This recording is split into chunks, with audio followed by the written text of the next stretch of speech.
Oi pessoal, tudo bom? Bem, hoje eu tô iniciando essa nova fase que é o canal no YouTube.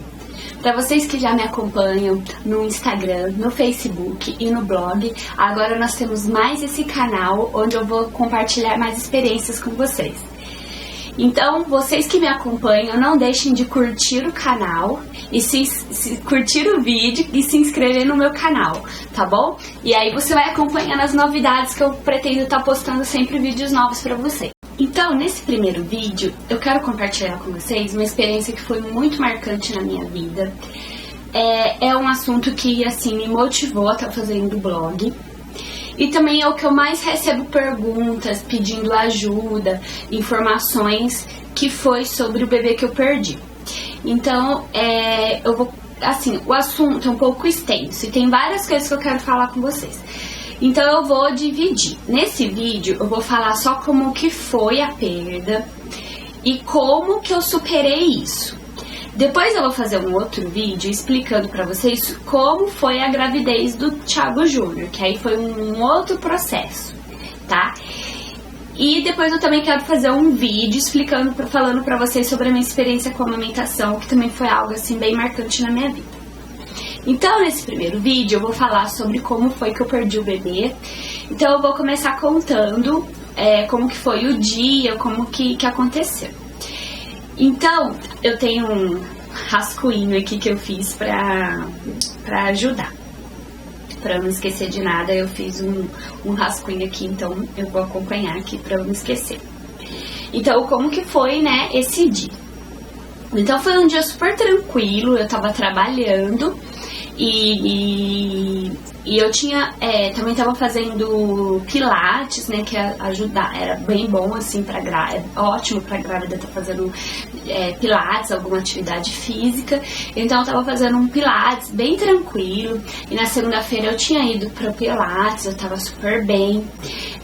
Na terça-feira de manhã eu fui trabalhar, na segunda também eu tinha trabalhado, e de terça à noite eu tinha aula de inglês. E aí eu cheguei do serviço, né, me arrumei tudo e jantei pra ir pra aula. E o Thiago, meu marido, tava fazendo faculdade de psicologia.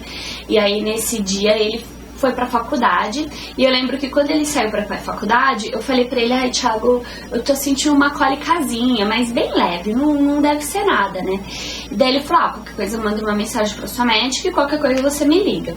Falei: tá, pode ficar tranquilo que não deve ser algo assim. Não era assim algo que tava super doendo, assim, preocupante. Tava uma cólica tranquila.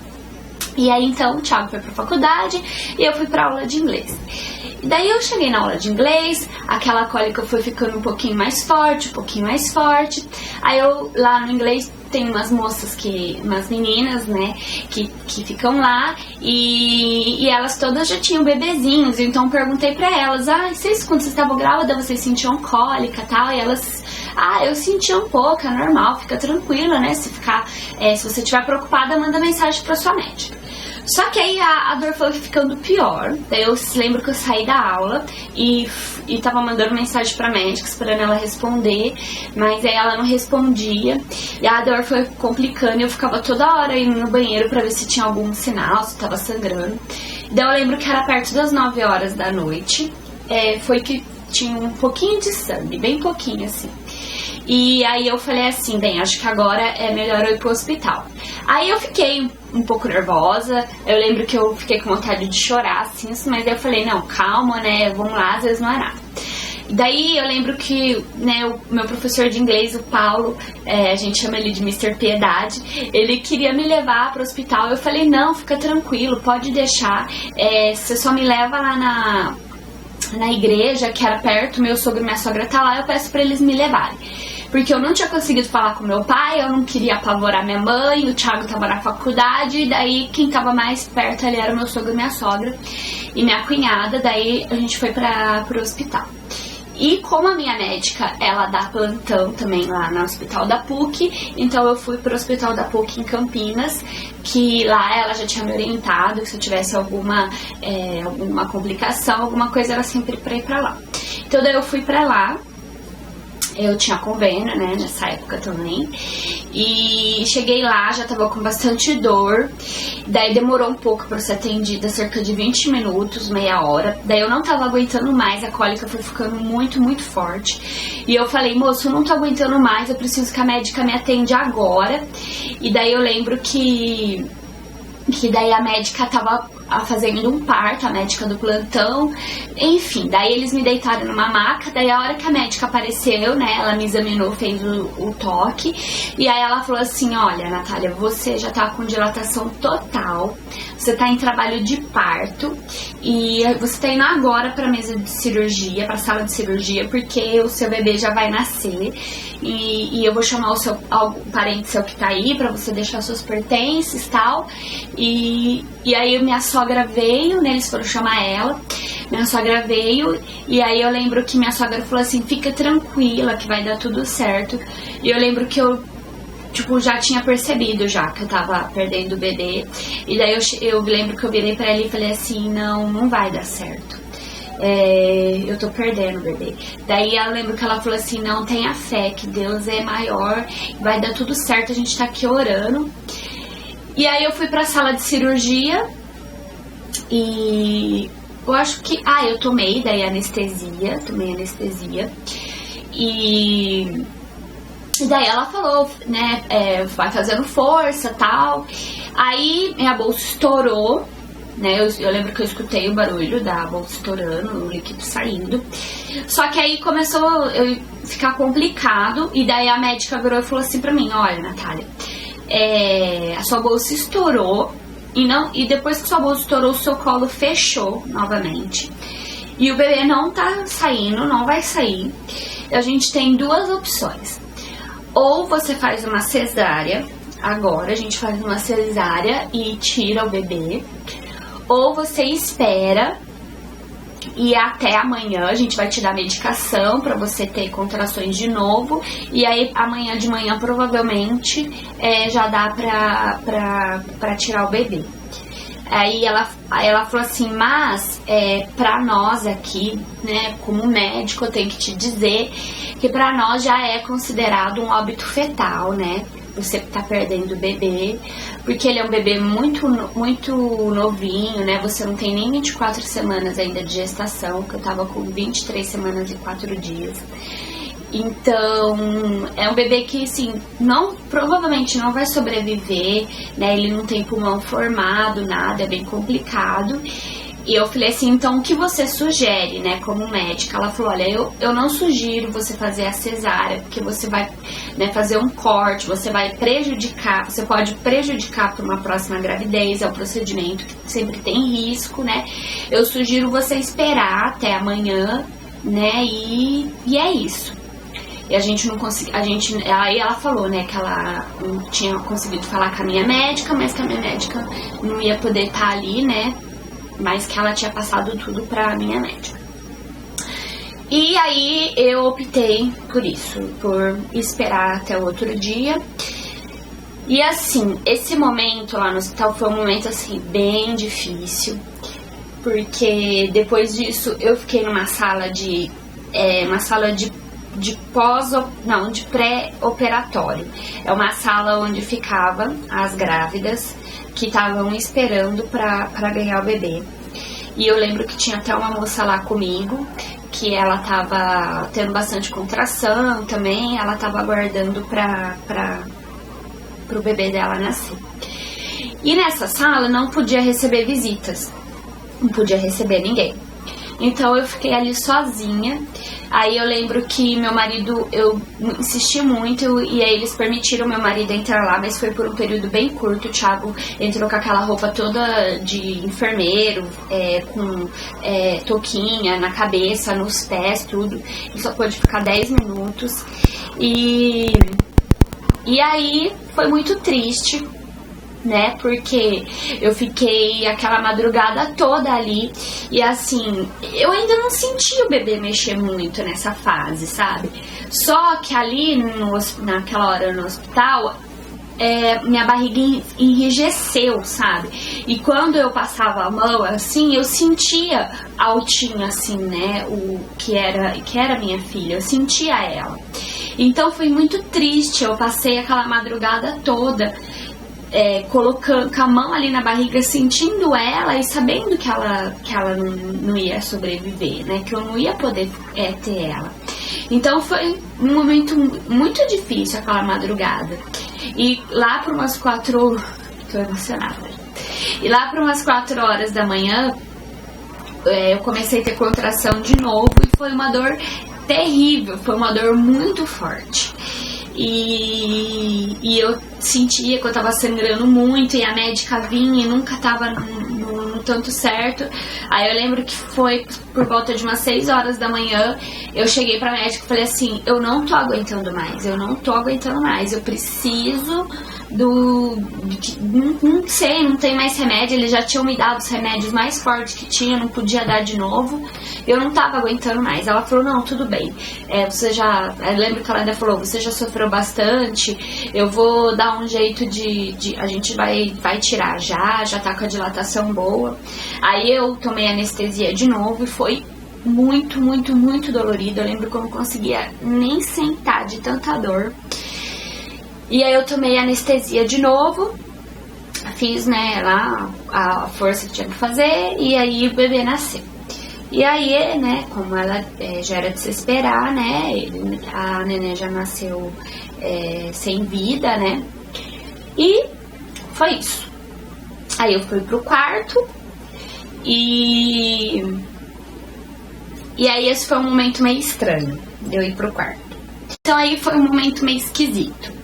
Aí foi, assim, um pouco esquisito, porque, assim, as pessoas iam lá me visitar, né, e meus amigos todos, assim, cheios de receio pra falar comigo, né, todo mundo triste, chorando, e eu comecei a contar, assim, o que tinha acontecido, sem derramar uma lágrima, tipo, até, assim, muito estranho. E, assim, desse jeito, assim, aconteceu isso, eu contando. E aí, depois, né, que tudo passou, hoje, assim, minha amiga fala pra mim que eu tava muito estranha, que ela jamais esperava essa reação minha, que eu fiquei contando, assim, e ela falou que ela ainda comentou com o marido dela, nossa, a Natália tá meio estranha. Então, assim, foi o que aconteceu, assim, que a minha ficha ali no hospital ainda não tinha caído. Daí eu lembro que quando eu saí do hospital, acho que eu fiquei no hospital uns 2 dias, aí depois que eu saí do hospital, no estacionamento, eu comecei a ver mães saindo do hospital com o bebê. E aí que eu entrei no carro, assim, eu lembro que foi que a minha ficha caiu. Aí eu já comecei a chorar. E aí eu lembro que eu cheguei em casa, né, eu vi o quartinho da nenê, tava tudo pintadinho de rosa. Era uma menina, né, ela se chamava Ana Júlia. E daí foi um momento, assim, que caiu minha ficha. E aí foi, assim, um momento que veio a tristeza. Então, eu não queria conversar com ninguém, sim, a não ser com meu marido. Eu não queria falar sobre o assunto. Eu não queria que as pessoas me perguntassem sobre o assunto. Eu não queria atender telefone. Eu não queria responder mensagem no Facebook. Eu não queria, de forma alguma, falar sobre esse assunto.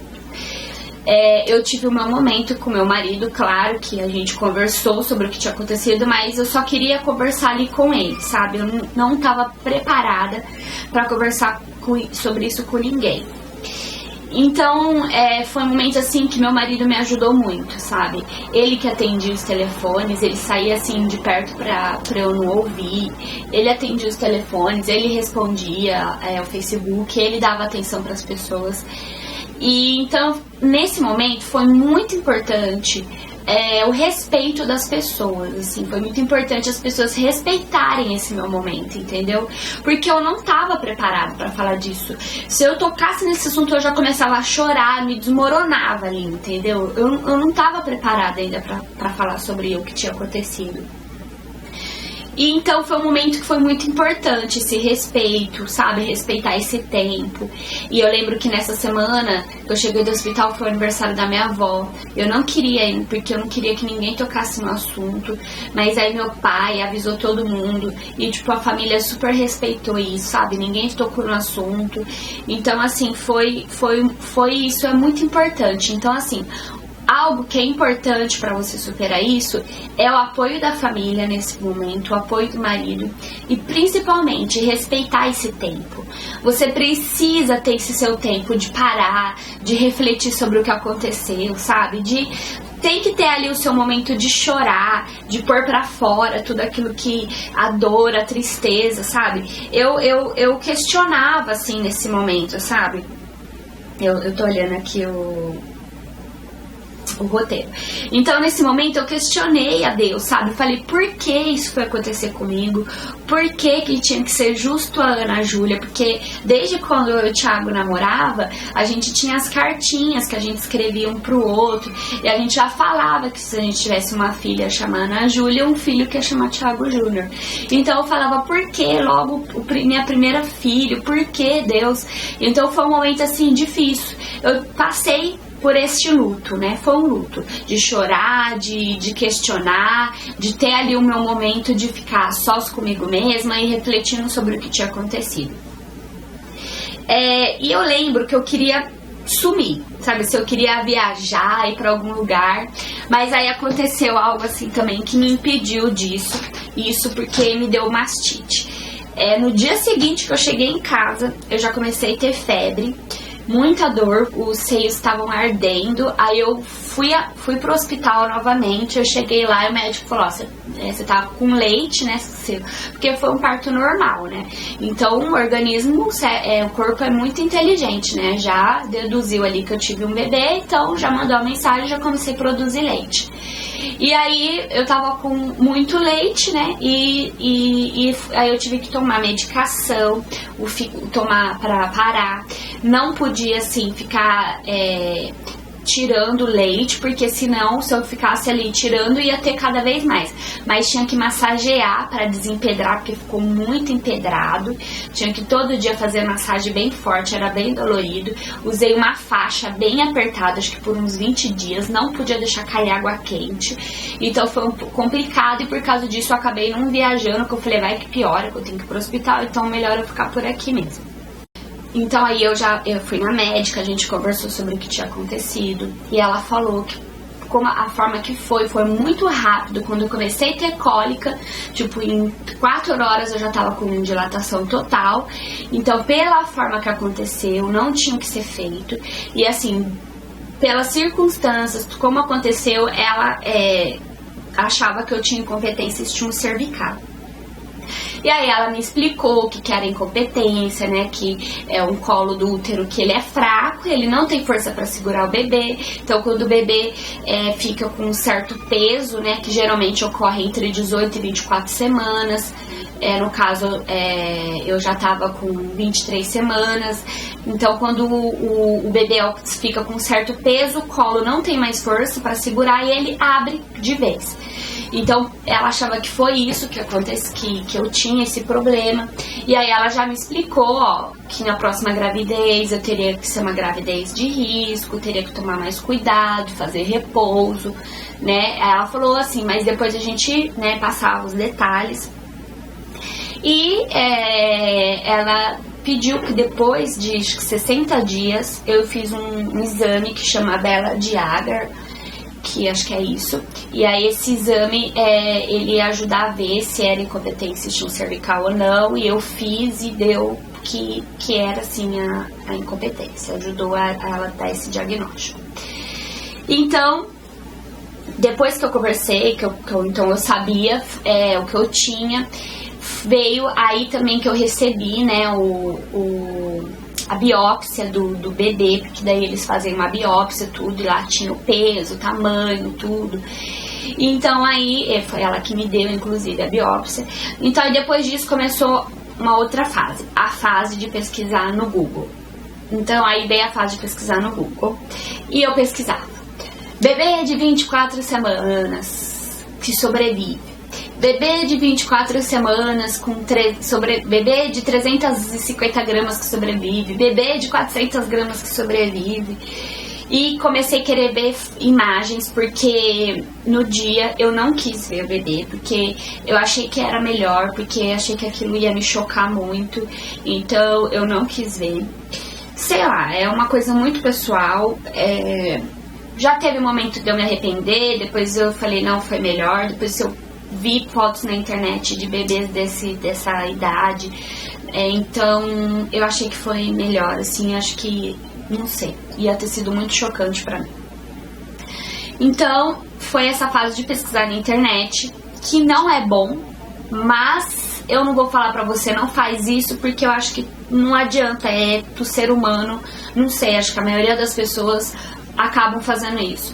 Então eu vi lá muitos casos, tinha, ainda eu lembro que tinha um menininho que chamava Davi, que ele sobreviveu, mas ficou assim 8 meses na incubadora, fez diversas cirurgias no coração, no olho, no ouvido.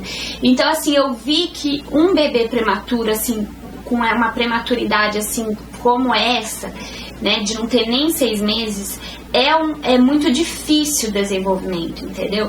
E seriam muitos meses de incubadora, cirurgias, então é um desgaste para os pais, claro, né?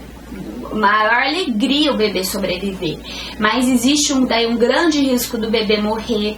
Então eu comecei a pensar assim, Deus, o Senhor sabe aquilo que eu poderia suportar. Então, se o Senhor não permitiu esse bebê sobreviver, tem um motivo. E então eu falei, olha, o Senhor sabe, né, aquilo que eu poderia suportar. E se não aconteceu, é porque não era pra ter acontecido. Depois é a fase de eu começar a ficar pesquisando do que eu tinha, tal, da próxima gravidez, mas aí isso daí já era assim uma ansiedade que eu já percebi também que as mulheres que me mandam perguntas, elas também ficam com isso, então eu sempre aconselho, calma. Primeiro conversa com a médica, vê assim, espera o tempo que tem que esperar para poder ter o bebê, depois que você começa a planejar. Mas não vai muito assim na onda da internet sobre o seu problema, é melhor você procurar um médico e seguir a orientação do médico e ele vai te orientar sobre o que é melhor. Então, tem essa fase da pesquisa na internet, todo mundo vai passar por isso, vai acabar fazendo isso.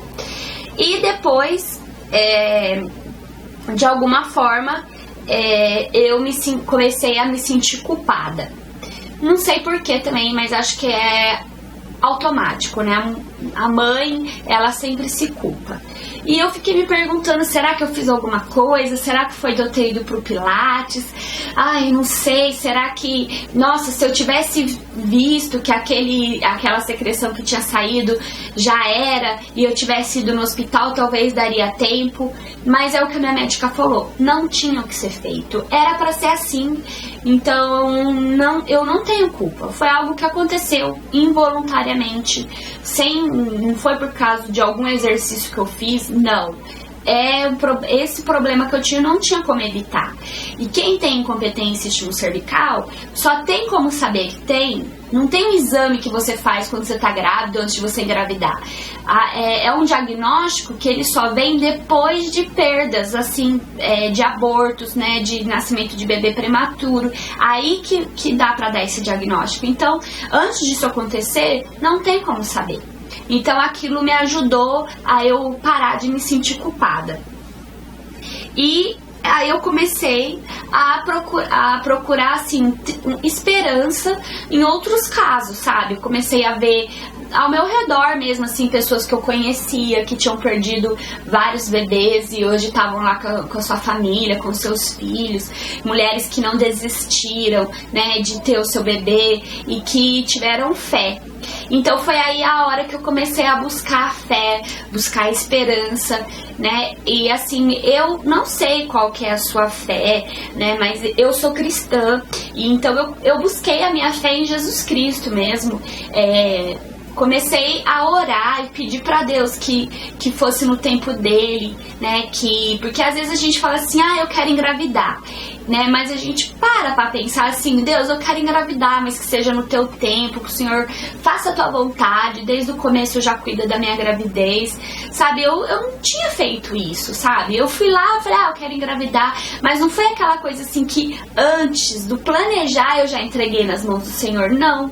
Então eu comecei a ver ali que se eu tava passando por aquilo é porque eu tinha algo para aprender.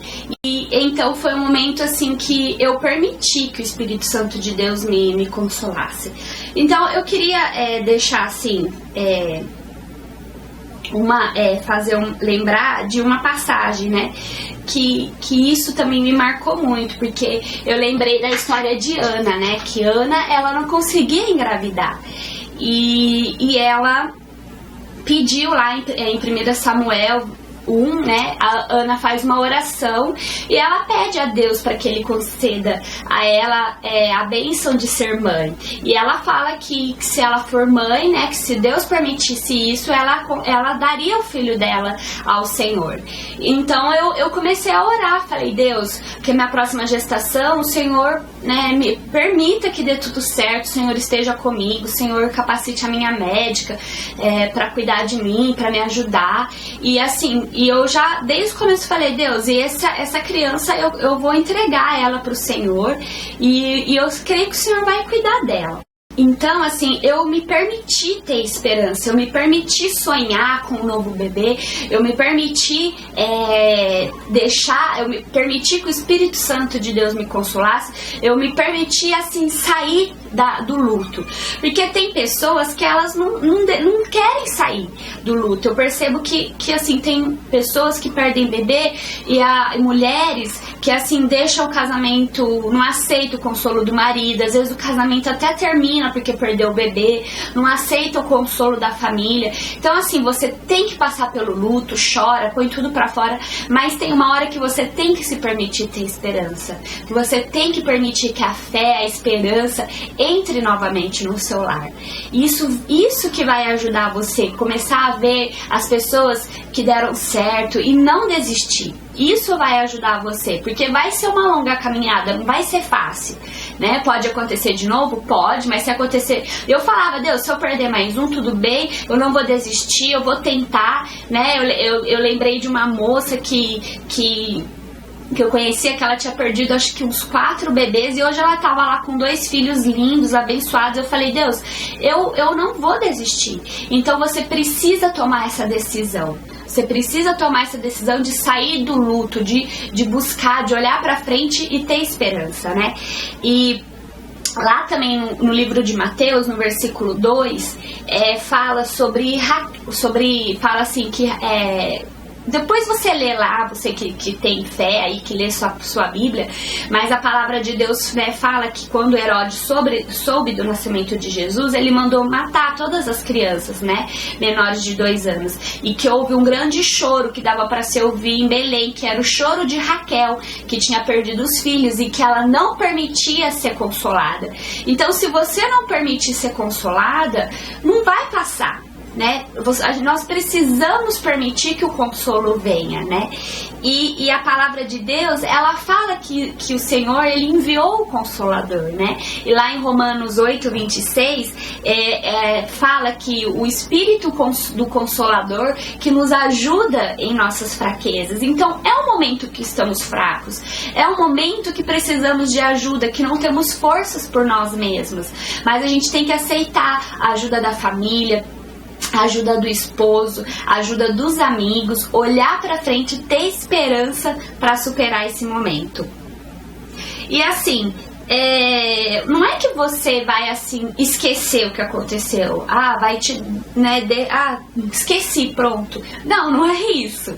É que você vai lembrar desse assunto, mas isso não vai mais assim te causar dor, né? Porque esquecer, a gente nunca esquece de um filho que a gente perdeu. E assim, até eu falo pra vocês que depois que o Thiago Júnior nasceu, eu voltei a pensar, na Júlia.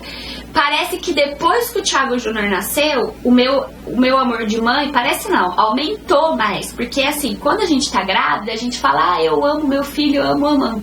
Mas depois que o bebê nasce, esse amor, ele aumenta muito mais. E a gente vê, realmente, a gente sente o que é aquele amor que não para de crescer.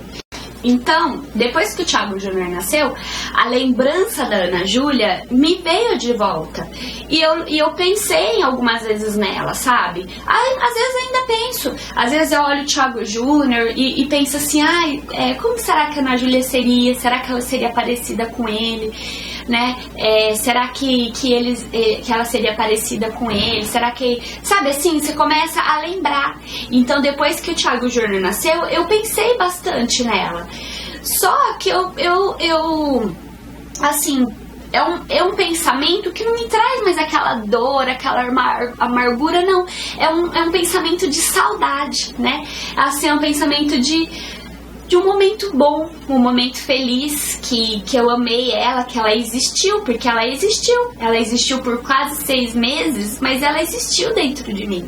E eu senti ela, e ela foi amada, né? Então, pelo pouco tempo que ela viveu, mas ela foi amada, ela existiu, né? Nós tivemos sonhos com ela, tivemos esperança com ela, então nós jamais vamos esquecer ela. Eu jamais vou esquecer, a família toda jamais vai esquecer. Mas hoje, a gente lembra disso com um sentimento de saudade, não com aquele sentimento de tristeza, com aquele peso. Não, esse peso foi elevado. Então hoje eu lembro dela, eu fico emocionada porque eu amo ela, né? Assim como eu amo o Thiago Júnior, eu amo ela. Mas é um sentimento de saudade e ao mesmo tempo de esperança, né? Porque eu sei que ela tá num lugar melhor, que ela tá nos braços do Pai e que um dia nós estaremos todos juntos com o Pai. Então, é isso, sim, que eu tenho pra passar pra vocês, que você nunca vai esquecer que você perdeu o seu bebê, mas assim, existe o consolo. E você pode permitir que esse consolo entre na sua vida. Então, esse vídeo é pra você que perdeu o bebê, que tá passando por esse momento que eu passei, ou pra você que pode ter perdido faz tempo, mas que você ainda tem esse peso da dor. Então, esse vídeo é pra você, pra que assim como eu tive esperança, assim como eu tive fé e hoje eu tenho meu bebê, graças a Deus deu tudo certo, que é o que eu vou contar pra vocês. Então, que esse vídeo sirva pra você ter esperança, ter fé de que vai dar tudo certo, que vai passar esse momento da tristeza, da dor. E eu te convido a converse com Deus, sabe? Entrega toda essa tristeza, essa dor e peça para que o Senhor console você, para que te dê novos sonhos. Eu achava que eu não ia mais conseguir sonhar. Eu falava assim, mas agora eu não vou conseguir pensar em outro bebê, ou não vou conseguir pensar num outro quartinho, sabe? Assim, mas não, o Senhor, Ele renova os teus sonhos, Ele vai te dar novos sonhos, Ele vai te dar esperança.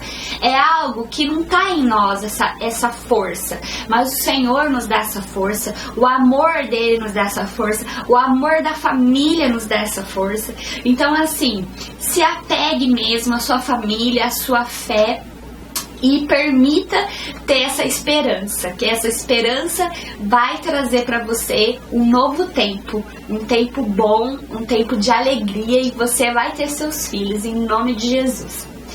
Gente, então é isso. Eu espero ter ajudado, espero que vocês tenham gostado. Eu adorei fazer esse vídeo. E assim, curtam o vídeo, tá? E se inscrevam no canal Coisas de Nath. E eu vou estar trazendo sempre várias novidades pra vocês, viu? Um beijo e foi muito bom compartilhar esse vídeo com vocês. Tchau, tchau!